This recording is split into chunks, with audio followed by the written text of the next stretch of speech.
روز بخیر بینندگان عزیز، شما سرخط خبرهای امروز 18 مای رو از رادیو آزادی تماشا دارید. در 10 دقیقه دیگر ما رو همراهی کنید درباره کمک‌های بشری به ساکنان اصیل ضرر دیده شهر کولوب. شب زنده‌داری صدها مسافر توجیک در فرودگاه‌های بختر و خوجند و دوشنبه. پشت پنجره رفتن دو جوان گپارتو و دشنامده و دیگر موضوع روز معلومات خواهید گرفت. 5 نویای توجیکستان به ساکنان اصیل ضرر دیده شهر کولوب 40 تن کمک خیریه رساندند. به نوشته خبرگزاری خاور کمک‌ها از نویه‌های توجیک‌آباد، لخش، سنگوار، رشت و نورآباد ارسال شده. از خوراکواری، لباس و پایافزال، مسئله ساختمانی و رخت خواب عبارت بوده است. از این پیشتر از مناطق دیگر توجیکستان از جمله ولایت مختار کوهستانی بدخشان و سوخت هم به شهر کولوب یاری بشردوستانه انتقال داده شد. هفته گذشته در نتیجه آمدن سیل در این شهر 3 نفر به هلاکت رسیده. 10 منزل زیست، صدها متر راههای ماشینگردی محلی و مرکزی شهر، انشاءات مدنی و معیشی و خدمت رسانی، 4 پل ماشینگذر و چوروای شهروندان تلف یافتند. همچنین در پی سیل روی هفته گذشته طبق حساب پیشکی در 4 دهه نویه وخش 36 خانه و 2500 گکتار زمین ویران شده است. صدها مسافر توجیک که باید شامی دیروز طریق شرکت هوایی سیورنی ویتر از شهر بختر به شیرمتی و مسکو پرواز میکردند تا هنوز سرسانند. آنها میگویند از 9 تا 11 هزار سومانی بلیط خریده بودند و حالا از تأخیر سفرشان نگران میباشند. همین طور از عکس و نوارهای همکاران ما و ازیا پلوس دیده می شود که صدها مشتریان دیگر شرکت مذکور در دوشنبه و خوجند تقریبا یک هفته به این سو به دلیل تأخیر در پرواز شب رو در فرودگاه ها روز میکنند. آژانسی اویاسیای گراجدانی توجیکستان میگوید تا زمانی که شرکت سیورنی ویتر نرخ بلیط رو پایین نآورد برای انجام پرواز اجازت نمیدهند. سبحان اکرامزاده وعده داده است که سفر مسافران بند مانده را طریق شرکت های دیگری هوایی به روسیه تأمین خواهد کرد. اکرامزاده میگوید دیروز به شرکت های اورالسکی اویالینی و یوترنیس آگاهی داده است که در صورت پایین آوردن نرخ بلیط پرواز آنها را منع خواهند کرد. به قول اکرامزاده شرکت ها از طلبات زیاد سوء استفاده برده مخالف سازش های قبلا امضا کرده بلیط ها را با نرخ 13 تا 14 هزار سومانی می فروشند. در مرز اقصای قرقیزستان و واروخ توجیکستان از دو طرف پست‌های پلیس گذاشته شده است. به اطلاع خدمات مرزبانی قرقیزستان از صبح 18 می جانب‌ها به گشت‌زنی یا پست‌بانی مشترک مرز آغاز کردند. بخش قرقیزی رادیو آزادی اطلاع داد که از ساعت 7 صبح امروز ماشین‌ها در مسیر خوجه اعلی واروخ و اقصای تمدید حرکت می‌کنند. این تصمیم پس از ملاقات نمایندگان مرزبانی دو کشور که در مرز اقصای و واروخ دایر شد گرفته شده است. این چنین برای حل سری وقتی مسائل مرزی تصمیم گرفته شده است که هر هفته جلسه ها برگزار گردد. روز گذشته توجیک‌ها و قرقیزها از هر طرف 3 نفری را بازداشت کردند. پس از ملاقات با ساکنان محلی افراد بازداشت شده دو طرف رها گردیدند. روز 17 می در یک صحبت تلفنی با سروزیر اسرائیل بنیامین نتانیاهو پرزیدنت آمریکا جو بایدن از آتش بس میان اسرائیل و منطقه غزه جانبداری کرد. در عین زمان قصر سفید میگوید بایدن مستقیما طلب نکرد که خشونت قطع گردد. در اظهارات ماموریت پرزیدنت آمریکا تاکید شده است که بایدن از حق اسرائیل برای حمایت از خودش در مقابل حمله های موشکی پشتیبانی میکند.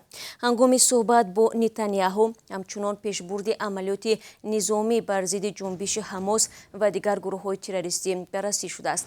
طبق اطلاع رسیده از منبع‌های نظامی اسرائیل در عملیات اخیر 35 هدف تروریستی مورد آتش قرار گرفته جنگجویان به شهرهای اسرائیلی 60 موشک سر دادند. در مناقشه اخیر که بیش از یک هفته ادامه دارد بیش از 200 فلسطینی و 10 اسرائیلی به هلاکت رسیده است. دیروز مقامات قزاق به ساکنان مناطق مختلف این کشور امکان ندادند در نزد قصر رئیس جمهوری در شهر نورسلطان راهپیمایی اعتراضی برپا نمایند. جمع آمدگان که اساساً مردم قرضدار بودند میخواستند بر ضد فایز بلند قرض بانک‌ها صدا بلند کنند. ضمناً 17 می پرزیدنت قزاقستان قاسم جومارت توقیف 68-мин зодрӯзашро ҷашн гирифт. иштирокчиёни ҷамомат Тоқаевро бо зодрӯз табрик карда аз раҳбари қазоқ кӯмак хостанд. ба гуфтаи мардуми қарздор, фоизи баланди қарз дар солҳои 2004-2009 боис шудааст, ки онҳо ба бозгардони он қодир нестанд. бар илова, пандемияи коронавирус ва бекорӣ ҳоли онҳоро бадтар кард. Дар давоми 7 соли гузашта қарздорон борҳо талаб карданд, ки қарзашон ё бахшида шавад, ё фоизи бозгардони онро поин баранд.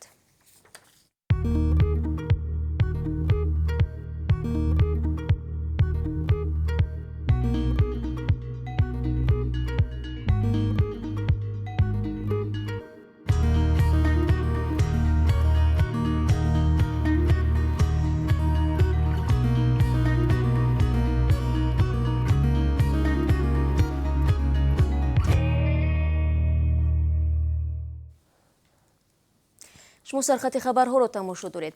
вазири маорифи Тоҷикистон ҳамроҳ бо ҳамтои худ аз Русия Сергей Кравцов охири ҳафтаи гузашта масъалаи таълими забони русӣ дар Тоҷикистонро телефонӣ баррасӣ карданд. бино ба иттилои дафтари матбуоти вазорати маорифи Русия, ҷонибҳо дар бораи сафари Кравцов ба Душанбе мувофиқат намуданд. интизор меравад, ки ин сафар моҳи оянда сурат бигирад. ин гуфтугӯ дар пайи дастури Владимир Путин, президенти Русия, барои тақвият бахшидани омӯзиши забони русӣ дар Тоҷикистон анҷом шудааст.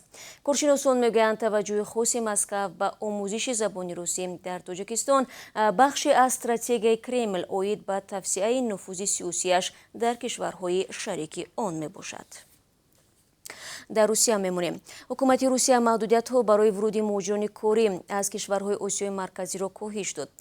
бино ба маълумоти Ассотсиатсияи бинокорони Урал, мақомоти рус ҷалби муҳоҷиронро ба ширкатҳое, ки шумораи миёнаи кормандонаш аз 250 нафар камтар ва даромадашон на бештар аз 2 миллиард рубл аст, иҷоза доданд. ҳамчунин ҳоло ширкатҳои сохтмонии Екатеринбург имкон пайдо карданд, ки аз Тоҷикистону Ӯзбекистон коргар даъват кунанд. зимнан дар 3 моҳи аввали соли ҷорӣ сафари тоҷикон ба Русия нисбатан камтар будааст. хадамоти марзбонии Амнияти федералии Русия омореро нашр кардааст, ки тибқи он дар ин давра 1,830,000 шаҳрвандони хориҷӣ ба ин кишвар ворид шуданд. нишондоди мазкур нисбати 1 соли пеш 66% камтар гуфта мешавад.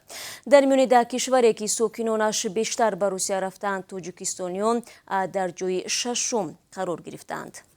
чунин рақам дар ҳолест, ки Русия аз 1 апрели имсол расман ба парвози доимӣ бо Тоҷикистон иҷоза дод, аммо тавре мебинем муҳоҷирони тоҷик то ба ҳол барои сафар ба Русия бо мушкилоти зиёд рӯбарӯ мебошанд. дашному гаппартӯи ду ҷавони лексус савор дар Душанбе ба духтарон онҳоро барои 5 шабонарӯз пушти панҷара бурд. раёсати корҳои дохилии Душанбе мегӯяд, боздошти муттаҳамон барои озори лавзӣ дар асоси шикояти ин духтарон сурат гирифт. тафтишот муайян карда аз 2 сокини 28-солаи шаҳри Ваҳдат рӯзи 15 май дар хиёбони Душанбе чанд духтареро, ки аз суҳбат бо онҳо худдорӣ карданд, дашномҳои қабеҳ дода шаъну шарафашонро пас заданд. додгоҳ онҳоро ба майдавбошӣ гунаҳгор донистааст ва назари худи гумонбарон ба ин иттиҳомот то ҳанӯз дастрас нест. оҷонсии зидди фасоди Тоҷикистон ду корманди вазорати молияро ба тасарруфи беш аз 4 миллион сомонӣ муттаҳам мекунад. нисбати сардори шуъбаи муҳосибот ва мутахассиси пешбари ин вазорат, ки ҳарду зан мебошанд, парвандаи ҷиноятӣ боз шудааст.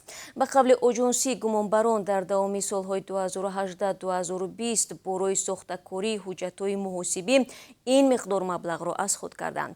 дар сурати исботи гуноҳ ба ин 2 нафар ҷарима ва ё муҳлати тӯлонии зиндон таҳдид мекунад.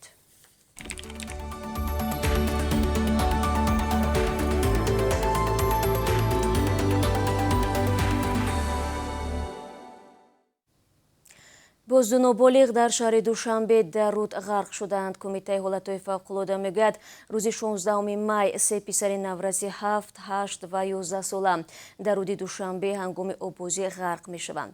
шаҳрванд Қурбоналӣ Мирзоев, ки иттифоқан аз ин мавзеъ мегузашт, худро дар дарё зад ва 2 нафари онҳо, бародарон Муҳаммад Расул ва Муҳаммад Ҷонро аз об берун овард.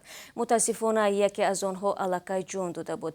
дуюмиро фавран дар ҳолати вазнин ба беморхона خانه میبرند. دسته نجات‌دهندگان بگوی همان روز جسد نورس سیوم را از آب پیدا کرده به مقامات حفظی حقوق سپردند.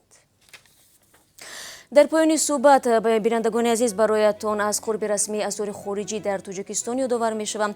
بانک ملی برای امروز نرخ $1 را 11 سومانی و 32 درم و 1 یورو را 13 سومانی و 74 درم مقرر کرده است. امروز از روبل روسی 152 سومانی و 40 درم ارزش دارد که نسبت دیروز 40 درم کمتر میباشد. بینندگان عزیز در همین ثانیه‌ها سرخط خبرها را به پایان میبرم، اما خاطررسان میکنم که در پیش برنامه اخباری آزادی داریم با گزارش‌های روز از تاجیکستان و جهان. تا ملاقات نوبتی بعد از 30 ساعت.